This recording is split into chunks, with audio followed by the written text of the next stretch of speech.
I stared at my laptop screen, reading the email for the third time, certain my eyes were playing tricks on me. Dear Miss Catherine Wells, we received your email this morning withdrawing from consideration for the lead architect position on the Metropolitan Arts Museum project. While we're disappointed, we respect your decision to prioritize family commitments at this time. We've moved forward with our second candidate. Best wishes, Richard Chen, Director of Architecture, Morrison and Associates. My coffee cup slipped from my hand, shattering across my home office floor. I hadn't sent any email. I hadn't withdrawn from anything. This was the project I'd been working toward for 8 years, the museum design that would define my career.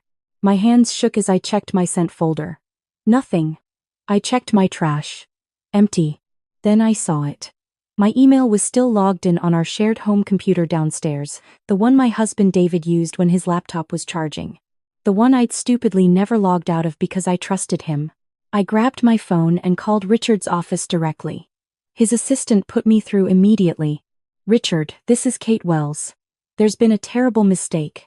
I never sent that withdrawal email. Someone accessed my account without my permission. There was a painful pause. Kate, The email came from your address at 6:47 this morning. It was very detailed, mentioned your husband's new position requiring relocation, your plans to start a family. We had no reason to doubt its authenticity. But it wasn't from me. My voice cracked. Richard, you know how much this project means to me. I presented 3 times to your board. Why would I withdraw via email instead of calling you personally? I hear you, Kate, but we've already signed contracts with Jennifer Hayworth this morning. She starts Monday. I'm sorry, but legally, we can't reverse this now. Jennifer Hayworth. The name hit me like ice water. Jennifer, the junior architect who'd been at my firm for 2 years. Jennifer, who'd asked to shadow me on the museum proposal. Jennifer, who my husband David had been mentioning more and more frequently over the past 6 months. Jennifer, who David said was surprisingly talented and really gets modern design aesthetics. I ended the call and sat there, pieces clicking into place with sickening clarity. David had come home late 3 nights this week. David, who'd suggested I should take it easy, maybe not pursue such demanding projects. David, who'd asked detailed questions about the museum timeline and my presentation materials. I heard his key in the front door. It was barely noon on a Friday. He usually worked until 6. Katie? His voice drifted up the stairs, artificially cheerful. Can you come down here? We need to talk. I descended the stairs slowly, each step feeling like walking toward an execution. David stood in our living room, wearing the navy suit I'd bought him for his birthday, looking relaxed in a way that made my skin crawl. On the coffee table sat a manila folder, a bottle of expensive champagne and 2 glasses. What's this? I asked, though dread was already pooling in my stomach. He smiled, and it didn't reach his eyes. I got a promotion. Senior project manager at Hartwell Construction. $60,000 raise. He popped the champagne cork. And I think it's time we had an honest conversation about our future. An honest conversation. I repeated the words flatly. Like the honest conversation where you sent an email pretending to be me, withdrawing me from the biggest opportunity of my career. His smile froze. For just a moment, I saw surprise flicker across his face before he recovered. I don't know what you're talking about. Morrison and Associates. The museum project. The email from my account at 6:47 this morning that I never sent. I crossed my arms. You were the only other person in this house. You used the downstairs computer. David set down the champagne bottle carefully. When he looked up, his expression had changed completely. The mask of the loving husband disappeared, replaced by something cold and calculating I'd never seen before. You're right, he said simply. I did send it. And honestly, Katie, that project was never going to happen for you anyway. You're good, but you're not Jennifer Good. I did you a favor, saved you from an embarrassing failure. The casual cruelty of it stole my breath. You sabotaged my career for her? I facilitated an opportunity for someone with real talent. He picked up the manila folder, opened it, and slid papers across the table toward me. And now I'm facilitating an opportunity for both of us to move on. These are divorce papers. I've already signed. You just need to add your signature. I looked down at the papers, then back at him. You're divorcing me? After destroying my career, you're leaving? Katie, be realistic. This marriage has been dead for years. You've been so obsessed with your career. You never wanted kids, never wanted to actually build a life together. Jennifer and I, we want the same things. Family, balance, a real partnership. How long? My voice came out as a whisper. How long have I been seeing Jennifer? He had the audacity to look thoughtful. About 8 months. But I've been planning this conversation for closer to a year, since I realized you were never going to be the wife I needed. 8 months. While I'd been working 70-hour weeks preparing the museum proposal, perfecting every detail, he'd been with her. While I'd been excited to finally break through to the next level of my career, he'd been planning to destroy it. The prenup we signed, he continued, as if discussing the weather, is pretty straightforward. We keep our individual assets, split the joint account 50-50. The house is in my name since I bought it before we married, so you'll need to find somewhere else to live. I'm giving you until the end of the month. I looked at him, this man I'd been married to for 6 years, and realized I'd never really known him at all. Why? I managed. Why marry me in the first place? For the first time, something like genuine emotion crossed his face. Resentment. You want to know the truth? Your father's firm, Gerald Wells Architecture. When we met, you were the rising star, Daddy's brilliant daughter who was going to inherit the company. I thought I was marrying into architectural royalty. He laughed bitterly. Then your father sold the firm 2 years ago and retired to Florida. Suddenly, you were just another architect scrambling for projects. The equation changed. So this is about money? About my father's firm? This is about potential. Jennifer has it. She's hungry, talented, and she doesn't have the baggage of a father's legacy weighing her down. With my connections in construction and her design skills, we can build something real together. He pushed a pen toward me. Sign the papers, Katie. Let's both move on with our lives. I picked up the pen, and for a moment, he looked relieved. Then I set it back down. No, I said quietly. I'm not signing anything until I have a lawyer review this. And I'm certainly not making it easy for you to ride off into the sunset with the woman you got my job for. His expression hardened. Don't make this difficult. The prenup is airtight. You'll get exactly what I'm offering now, or you'll waste thousands on legal fees and get the same result. We'll see about that. I stood up. Get out of my house. It's my house, he corrected. But fine.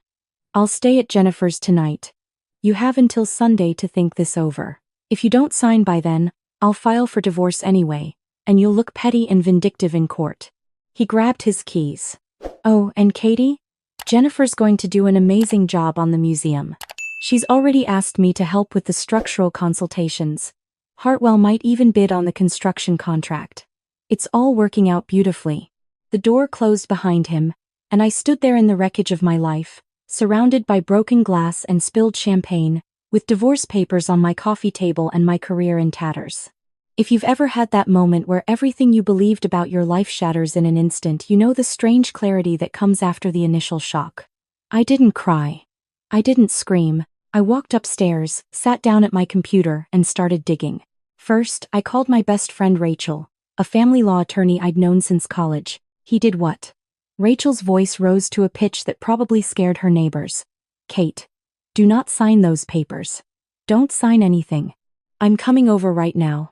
While I waited for Rachel, I logged into our joint bank account. David had said 50-50 split. The balance showed $127,000. We'd both been contributing equally for years, saving for our future. Or so I'd thought.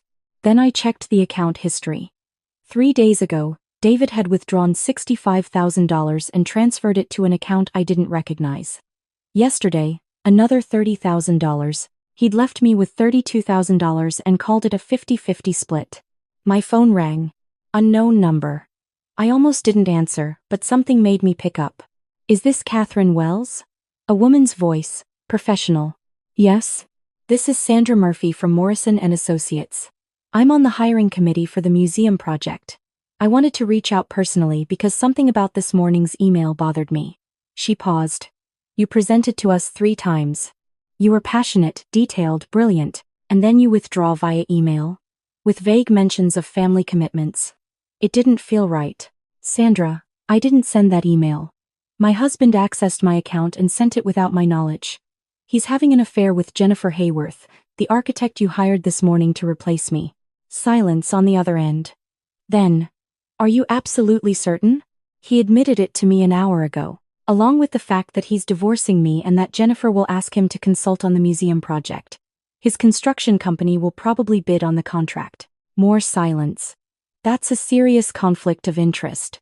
If Jennifer Hayworth is personally involved with someone who plans to bid on construction, and she didn't disclose that, Sandra's voice turned sharp. Can you prove any of this? He told me to my face. But I don't have recordings or anything. But you didn't withdraw from consideration. If you were still interested in the position, my heart started beating faster. I never withdrew. That email was sent without my consent. It's actually identity fraud. Give me 2 hours, Sandra said. Don't go anywhere. I need to make some calls. Rachel arrived with Chinese takeout and a briefcase full of legal documents. She took one look at my face and pulled me into a hug. We're going to destroy him, she said calmly. But first, we're going to eat lo mein and make a plan. Over the next 3 hours, Rachel explained exactly how bad David's position was. The prenup he was so confident about, it protected individual assets brought into the marriage but not marital assets accumulated during the marriage. The $95,000 he'd transferred out of our joint account. That was marital asset dissipation, and a judge would absolutely make him pay it back, plus penalties. The house he claimed was solely his. We'd been married 6 years, and I'd paid for every renovation, every furnishing, every improvement. Rachel could argue for a portion of its value. But most importantly, email fraud is a federal crime, Rachel said, pointing her chopsticks at me. He accessed your email account and sent communications pretending to be you, causing you financial harm by costing you a major job opportunity. That's not just divorce court territory, Kate. That's potentially criminal. My phone rang again. Sandra Murphy. Catherine, I've spoken with Richard Chen and our legal team. The email you allegedly sent came from your IP address at 6:47 a.m. Our IT consultant confirmed that your home computer's IP matches the one in our records. However, if someone else sent it without your permission using your home computer, that changes everything. I can prove I wasn't home at 6:47 a.m. I said suddenly. I went for a run. I use a fitness app that tracks my route and time. I left at 6:15 and didn't get back until 7:30. Can you send me that data? I pulled up my running app, screenshotted the route from this morning showing my location nowhere near home at 6:47 a.m., and emailed it to her within minutes. This is helpful, Sandra said. Very helpful. Now, I need you to be completely honest with me. If we were to reopen your candidacy, are you absolutely certain you want this position? Because I'm going to go to bat for you, and I need to know you're all in. I want it more than anything, I said, and meant it. This museum project is everything I've been working toward. Jennifer Hayworth is talented, but she doesn't have the vision for this that I do. She doesn't understand the balance between modern design and historical preservation the way I do. She shadowed me because she was trying to learn my approach. That's what I thought, Sandra said with satisfaction. Sit tight. I'll call you back. Rachel left around midnight, making me promise not to sign anything and to document everything David did or said. I lay in bed, staring at the ceiling, my mind racing. My phone buzzed at 6:47 a.m. Saturday morning, exactly 24 hours after the fraudulent email had been sent. It was a text from David. Have you thought about my offer? Sign the papers, Katie. Don't make this ugly. I didn't respond. Instead, I got up, made coffee, and started going through our home office systematically. Every file, every drawer, every email on the shared computer. What I found made my blood run cold. David hadn't just been planning this divorce for a year. He'd been planning it for 3 years. I found a document titled Exit Strategy dated back to when my father first mentioned selling his firm. The document outlined exactly how David would minimize his financial obligations to me, maximizing what he could keep.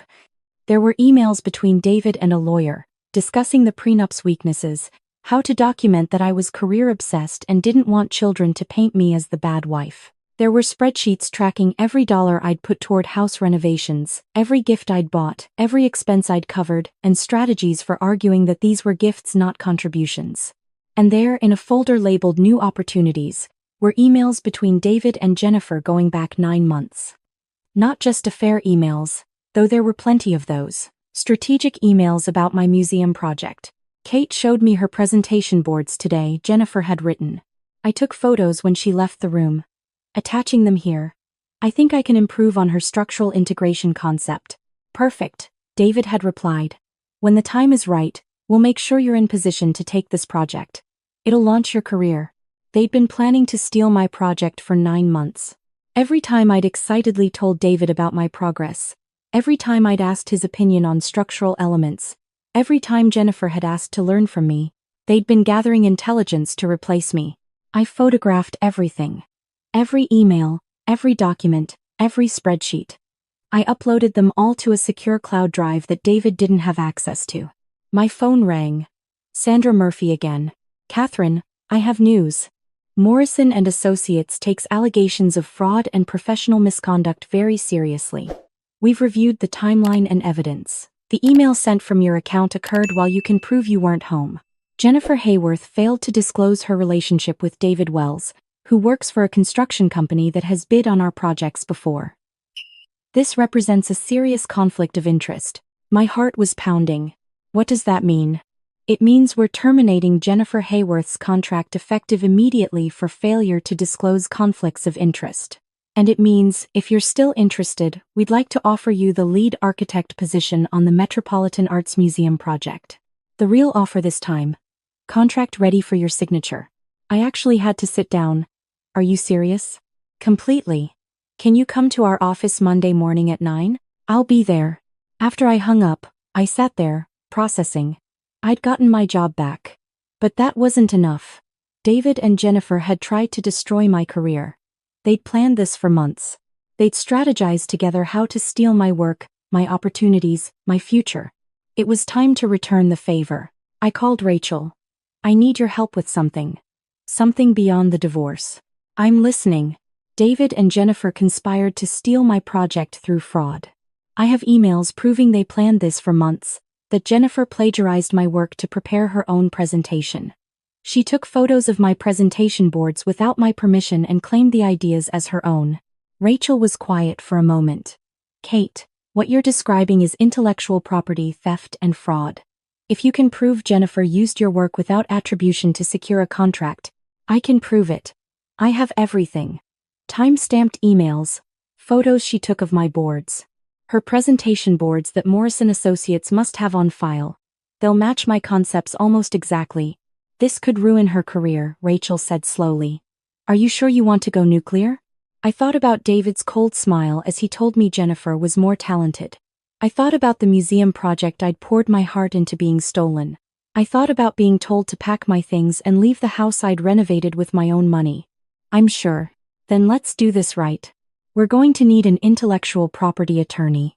And we're going to document everything for the divorce proceedings, because this shows premeditation and conspiracy to harm your career and financial standing. Monday morning, I walked into Morrison and Associates wearing my best suit and carrying a portfolio of my original work. Sandra Murphy greeted me personally, along with Richard Chen and 2 other senior partners. Before we sign contracts, Richard said carefully, I need to address what happened last week. We pride ourselves on thorough vetting, and we failed you. Jennifer Hayworth's references were glowing. Her portfolio was impressive, but we should have caught the conflict of interest. We should have verified the withdrawal email more carefully. We've done some digging since Friday, Sandra added. Jennifer's portfolio included several concepts that look remarkably similar to the work you presented. At the time, we thought perhaps there was some industry trend we weren't aware of. Now we understand she had direct access to your presentations. I opened my portfolio. These are my original concept sketches, dated and time-stamped from 9 months ago. These are the presentation boards I showed Jennifer when she asked to shadow me, with photos I took in my office showing the dates on my computer files. And these, I pulled out printouts of emails, are communications between Jennifer and my soon-to-be ex-husband discussing strategies to replace me on this project using my own work. The room went very quiet. Richard Chen's jaw tightened. She signed a contract with us certifying that all her presented work was original. This is breach of contract and professional misconduct. We'll be pursuing legal action. So will I said calmly. I've retained an intellectual property attorney. But first, I want to make sure we're all on the same page about this project. I want the museum contract. I want to build the design I've been dreaming about for years, and I want to do it without any shadow hanging over my career. You'll have it, Sandra said firmly. We should have given it to you in the first place. They slid the contract across the table. Lead architect, Metropolitan Arts Museum, 18-month project timeline, $30 million budget. My name on the building. I signed. That afternoon, I met with Rachel and her recommended IP attorney, Marcus Chen. We filed a civil suit against Jennifer Hayworth for intellectual property theft and against David Wells for conspiracy to commit fraud and theft of trade secrets. We also filed a formal complaint with the American Institute of Architects against Jennifer for plagiarism and professional misconduct. In architecture, your reputation is everything. A finding of plagiarism could end her career before it really began. For the divorce, Rachel had a strategy. David thinks the prenup protects him, but he dissipated marital assets by withdrawing $95,000 from your joint account. He committed fraud that damaged your career and earning potential. And he's been planning this divorce as a strategic exit for 3 years, which shows bad faith. What does that mean for me? It means instead of the $32,000 he left you, you're going to get back the full $95,000 he took, plus your share of the house appreciation, plus your share of his $401k, plus compensation for your career damages. Plus, if the judge is particularly annoyed by his behavior, additional penalties. Rachel smiled grimly. He tried to play you. We're going to make sure he regrets it. David called that evening. I let it go to voicemail. Katie, I heard from Morrison and Associates lawyers today. This is insane. Jennifer didn't steal anything from you. Similar designs happen all the time in architecture. You're being vindictive because I'm leaving you. Sign the divorce papers and drop this ridiculous lawsuit, or you're going to look petty and desperate. I deleted the message without responding. The next morning, I received an email from Jennifer. The subject line was, "Please, Kate, I know you're angry about David and me, but please don't destroy my career over a relationship. Yes, I looked at your presentation boards, but I didn't copy them. I was inspired by your approach. That's different. What we have, the concepts I presented, that came from my own creativity. Please drop the lawsuit. I'll walk away from the museum project. I'll end things with David if that's what you want. Just please don't file with the AIA. That complaint will follow me forever." I read it 3 times, feeling absolutely nothing. Then I forwarded it to Marcus Chen with a note. She's admitting she looked at my presentation boards and used them for her concepts. She's admitting the relationship with David. This is evidence. Marcus replied immediately, "Perfect. This is even better than I hoped. She's confessed to the key elements we needed to prove. Forward me any other communications she sends." The divorce hearing was set for 6 weeks out. In the meantime, I threw myself into the museum project with everything I had. Every day I worked on designs. I thought about David's sneer when he said Jennifer was more talented. Every time I refined a concept, I thought about how he tried to steal this from me. The Metropolitan Arts Museum was going to be my masterpiece. Not in spite of what David did, but because of it. He'd wanted to break me. Instead, he'd forged me into something stronger. 3 weeks later, Rachel called with an update. David's attorney wants to settle. They're offering you $150,000 cash, your full share of the house appreciation, and dropping the 30-day move-out requirement. What changed? Marcus's IP lawsuit is making David's life very difficult. Jennifer Hayworth has been fired from her firm for ethics violations while the plagiarism investigation proceeds. David's employer, Hartwell Construction, found out about the scheme and put him on unpaid leave pending an internal investigation. The AIA complaint is moving forward. They're looking at sanctions for Jennifer that could suspend her license. Rachel paused. David's attorney made it very clear that if you drop the civil suit and the AIA complaint, they'll be very generous in the divorce settlement. What do you think? I think you have them over a barrel. But I also think you need to decide what you really want here. Revenge? Justice? To move on? Because we can drag this out and make them both miserable for years, or we can extract everything you're owed and let you focus on your career. I thought about it for a long time. I thought about the museum project that was already consuming my days in the best possible way. I thought about the speaking invitation I'd received from an architecture conference wanting to hear about my design approach. I thought about the consultation requests from other firms who'd heard I was the new Morrison and Associates lead architect. David and Jennifer had tried to steal my future. Instead, they'd lost theirs and I'd found mine. Counteroffer, I told Rachel. Have $200,000 cash, my full share of house appreciation. He pays all my legal fees for both the divorce and the IP suit, and I keep the car. In exchange, I'll agree to drop the civil suit against both of them. What about the AIA complaint? That stays. Jennifer plagiarized my work and needs to face professional consequences. But I don't need to financially destroy them both. I just need them to understand they can't destroy me. Rachel laughed. I'll make the call. David's attorney accepted the counteroffer within 2 hours. Apparently, facing potential legal fees of $100,000 plus and the ongoing damage to both their careers made my terms look very attractive. The divorce was finalized 36 days after David had slid those papers across my coffee table. I walked out of the courthouse with a check for $200,000, full ownership of my car, and absolutely no regrets. Jennifer's AIA hearing was scheduled for 2 months later. I didn't attend, but Marcus kept me updated. She received a formal reprimand and a 1-year suspension of her license, not career-ending, but career-damaging. Enough that every future employer would know she'd cut corners and plagiarized. David and Jennifer's relationship didn't survive the fallout.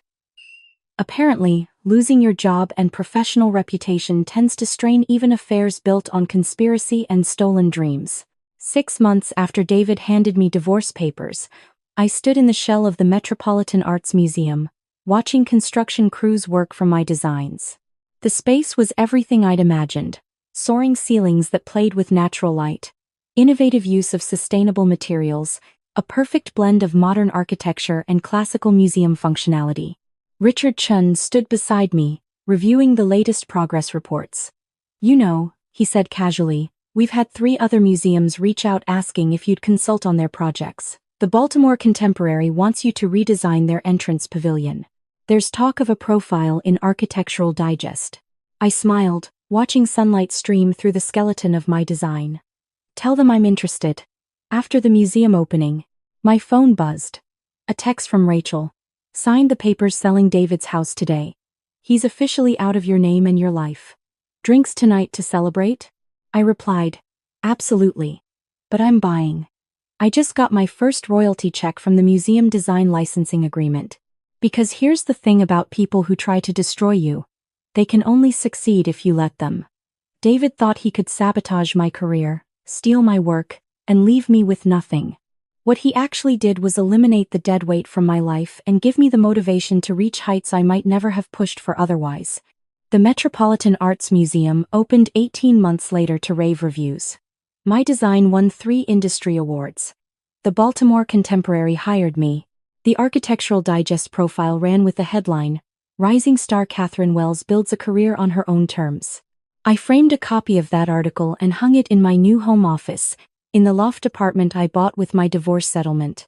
Right next to it, I hung a small post-it note I'd written to myself the day I signed the museum contract. It said simply, they tried to break me. I built myself a museum instead. And every time I looked at it, I remembered, the best revenge isn't destruction. It's building something so magnificent that the people who tried to tear you down become footnotes in your success story. David is working middle management at a smaller construction firm now.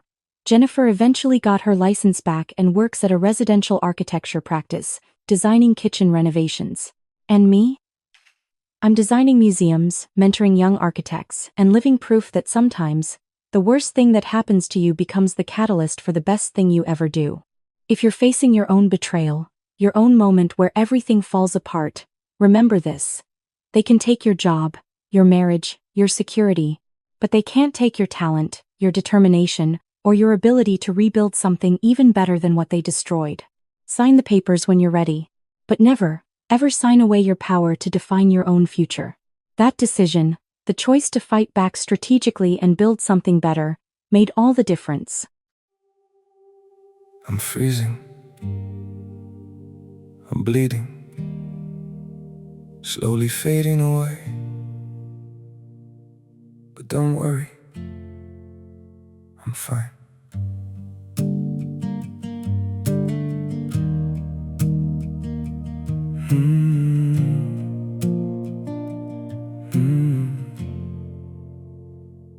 The cold has settled in my heartbeat, like winter living in my veins. Every breath feels numb and fragile. Every smile just hides the pain. I'm breaking quietly in silence, falling slow without a sound. Yet I keep saying I'm okay, while my world burns to the ground. I'm frozen here, I'm bleeding slowly, dying piece by piece inside. But I still whisper, it's alright, just to keep you from goodbye. I'm shattered, love, but don't you worry, I'll pretend till my last breath. Even while my soul is fading, I'll say everything's okay. Maybe pain just learned to live here. Maybe sorrow feels like home. So I wear my wounds like armor and survive them all alone. I'm frozen here, I'm bleeding slowly, dying piece by piece inside. But I still whisper, it's alright, just to keep you from goodbye. I'm shattered, love, but don't you worry, I'll pretend till my last breath.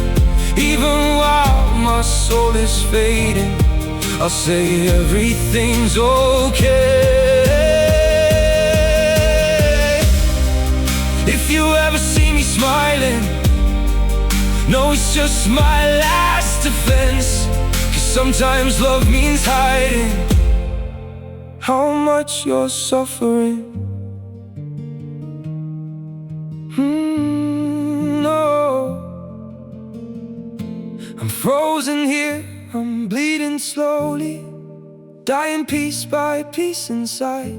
But I still whisper, it's alright, just to keep you from goodbye. I'm shattered, love, but don't you worry, I'll pretend till my last breath. Even while my soul is fading, I'll say everything's okay. It's okay.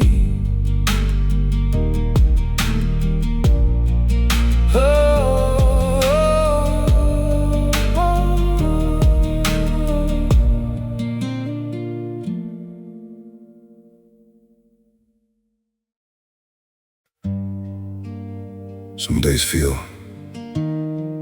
off, like I'm standing but still falling.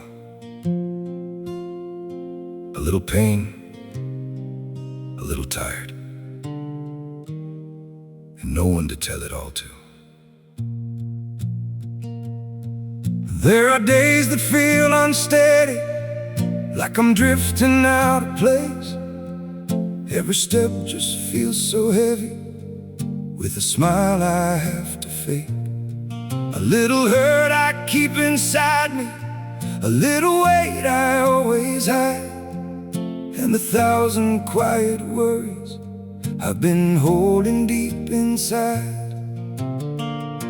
There's no one here to tell it to, no one who would understand. So I carry all these feelings like they're slipping through my hands. A little broken, little lost, trying hard to just get through. All these nights I stay awake with everything I never say to you. I keep walking through the silence like it's all I've ever known. Every crowded room reminds me how it feels to be alone. There's no one here to tell it to, no one who would understand. So I carry all these feelings like they're slipping through my hands. A little broken, little lost, trying hard to just get through. All these nights I stay awake with everything I never say to you.